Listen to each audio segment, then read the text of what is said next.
Quand cet homme est arrivé au mariage, tout le monde était choqué. Mais quand il a pris le micro, ils sont restés sans voix. John était un sans-abri d'une quarantaine d'années. La seule chose dont il se souvenait, était de s'être réveillé dans un hôpital environ 5 ans plus tôt. Il ne connaissait même pas son nom, mais les gens de l'hôpital l'appelaient John, alors il s'en est servi. À l'hôpital, on lui a dit qu'il avait été trouvé à peine vivant sur le bord de la route. Il semble qu'il ait été éjecté d'une voiture qui a fini par s'écraser et brûler au pied d'une falaise, et que toutes les autres personnes du véhicule soient mortes sauf lui. Les autres personnes du véhicule étaient toutes des hommes, et il n'y avait pas d'autre explication pour leur lien. Les médecins savaient que l'accident l'avait rendu amnésique, mais ils pensaient que c'était temporaire, et qu'il retrouverait ses souvenirs avec le temps. Il ne pouvait pas retrouver sa famille car il n'avait pas de papier d'identité sur lui, donc quand il a été suffisamment en bonne santé pour être libéré, ils l'ont laissé partir en espérant qu'il rentrerait chez lui. Mais John n'est pas rentré chez lui car il ne savait pas où c'était. Le premier jour où il a été libéré, il est resté assis à la gare routière pendant des heures sans savoir où aller. Quand le dernier bus est arrivé, il est entré et est descendu au dernier arrêt. C'est là qu'il a rencontré Ray qui l'a trouvé errant dans les rues.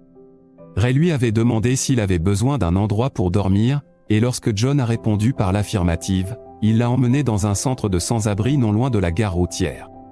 John a été surpris de voir plusieurs tentes au même endroit, et a été heureux de voir à quel point les gens étaient accueillants. On lui a posé des questions, mais il n'avait pas de réponse à ces questions, et cela ne les a pas empêchés de lui donner un endroit pour dormir. Au fil du temps, il s'est habitué à vivre comme un sans-abri. Ray lui a montré comment se procurer les produits de base dont il avait besoin, et il était satisfait de la façon dont sa vie se déroulait, mais il y avait toujours quelque chose qui le tracassait au fond de son esprit. Il avait besoin de savoir comment était sa vie avant l'accident, mais cela ne lui revenait pas. Il y avait une chose dont John se souvenait. C'était une chanson. Il ne se rappelait pas où il l'avait entendue, mais elle lui apportait toujours du réconfort chaque fois qu'il la chantait. Il chantait cette chanson tous les soirs depuis qu'il était arrivé au hub des sans-abri, et on l'appela bientôt John le chanteur. Les nuits où ils avaient besoin de se divertir, ils l'appelaient pour qu'il chante, mais il ne chantait que cette chanson, et ils se sont vite lassés de l'entendre. Un jour, John et Ray cherchaient de la nourriture, et ils sont tombés sur un endroit où de la musique forte était jouée. John s'est arrêté pour écouter, et bientôt il a commencé à chanter avec eux. Les paroles sont venues de sa mémoire, et il était excité de se souvenir de quelque chose de son passé. Ainsi, chaque jour après cela, il est allé au même endroit pour écouter de la musique. Il ne connaissait presque jamais les paroles, mais il a commencé à connaître plusieurs chansons, et a commencé à divertir les gens au refuge avec elles. Un jour, un ami a suggéré qu'il pourrait commencer à chanter pour gagner de l'argent. Tout le monde était d'accord, et c'est ainsi qu'il a commencé à faire payer $1 par demande. Pour une raison quelconque, il savait qu'il pouvait jouer de la guitare et il a économisé pour en avoir une. John le chanteur est devenu assez populaire. Il s'asseyait toujours sur les trottoirs avec un carton sur le cou sur lequel on pouvait lire « Demandez votre chanson et j'exaucerai vos souhaits pour $1 ». John apportait toujours ses gains au refuge pour qu'ils soient partagés. Il semblait que John était à l'aise dans sa nouvelle vie, mais il y avait toujours cette question sur son passé. À l'autre bout du pays, un couple préparait son mariage. Ryan et May se sont surpassés pour que leur mariage soit parfait. Ils ont retardé la cérémonie de mariage pendant des années pour avoir leur mariage de conte de fées, ils ont acheté des tenues de créateurs et ont même planifié le mariage à destination, car tout cela faisait partie de leur rêve. Mais comme le jour du mariage approchait, May a commencé à se sentir triste. Quand elle était petite, elle avait rêvé que son père la conduise à l'hôtel, mais son père n'était pas là, et elle n'a pas pu passer ce moment important avec lui. Son frère a essayé de lui remonter le moral en lui proposant d'endosser le rôle de leur père, mais ce n'était pas la même chose. 2 jours avant le mariage, ils se sont envolés vers la destination de leur mariage pour tout mettre en place, mais la nuit précédant le mariage, ils ont reçu un message du groupe qui devait jouer que leur vol avait été retardé, et qu'ils ne pourraient pas arriver à temps pour leur mariage. Mais n'arrivaient pas à y croire. Son mariage parfait allait être gâché s'il ne trouvait pas quelqu'un pour chanter. Son ami a suggéré de prendre un DJ, mais aucun n'était disponible. Quelqu'un a alors proposé de compiler une playlist de chansons de l'équipe de mariage sur son téléphone, et de le connecter au haut-parleur. May fond en larmes à cette idée, mais elle accepte quand même, car il n'y a pas d'autre solution. Après avoir résolu le problème de la musique, le marié et ses amis se sont rendus en ville pour le réveillon des célibataires. En chemin, ils ont entendu un sans-abri chanter devant un groupe de personnes. Sa voix était si sonore qu'une idée a traversé l'esprit du marié. Il s'est approché de l'homme et lui a demandé de chanter une chanson de mariage. Après avoir donné $1 à l'homme, sa voix a rempli l'air. Ryan le marié a alors demandé à John s'il voulait chanter au vrai mariage le lendemain, et le sans-abri a accepté. Le lendemain, les garçons d'honneur sont allés chercher le sans-abri John à son endroit habituel. Il avait essayé de s'habiller gentiment, mais ses vêtements étaient vieux et sales.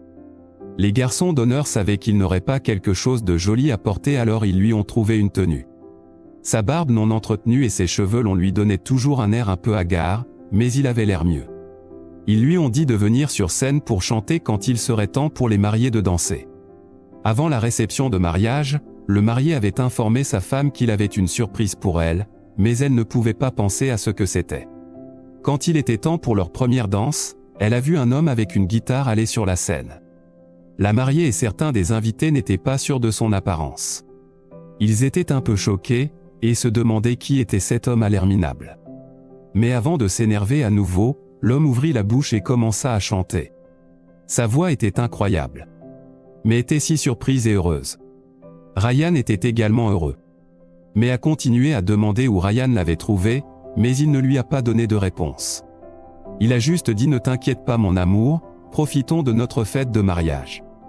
Après que John ait chanté la première chanson, les gens en ont demandé d'autres. La première chanson qui lui est venue à l'esprit était la chanson qu'il se souvenait de son passé. La seule chanson qu'il avait initialement chantée au refuge.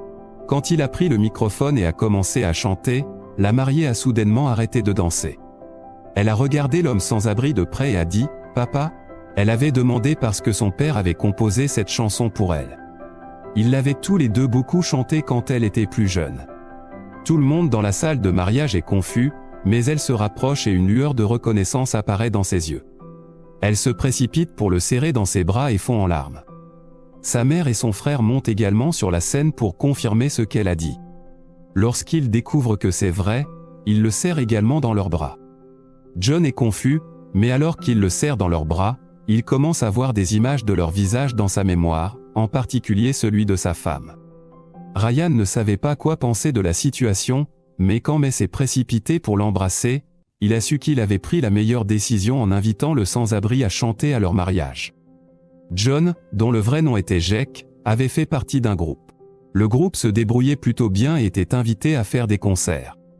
L'année où il a disparu, le groupe avait été invité à faire son plus grand concert. Un événement qui se déroulait dans un autre état. John et son groupe Mass étaient très enthousiastes à l'idée d'y aller, mais pour réduire les coûts, ils ont décidé d'y aller en voiture. Sur le chemin du spectacle, un accident de voiture s'est produit, et tout le monde a cru qu'il était mort. John n'arrivait pas à croire qu'il avait encore une famille. Il lui a fallu du temps pour retrouver toute sa mémoire, mais à mesure qu'il passait du temps avec sa famille, les souvenirs lui revenaient par bribes. En gardant son nouveau nom, John a également gardé ses amis au refuge. Il leur rendait souvent visite pour leur montrer sa reconnaissance, en leur offrant des cadeaux et de la nourriture. John a également continué à faire ce qu'il fait de mieux, et s'est produit lors de plusieurs événements tout en créant de nouveaux souvenirs avec sa fille et le reste de sa famille. Que pensez-vous de l'histoire de John ? Partagez vos pensées avec moi dans la section des commentaires. À la prochaine fois.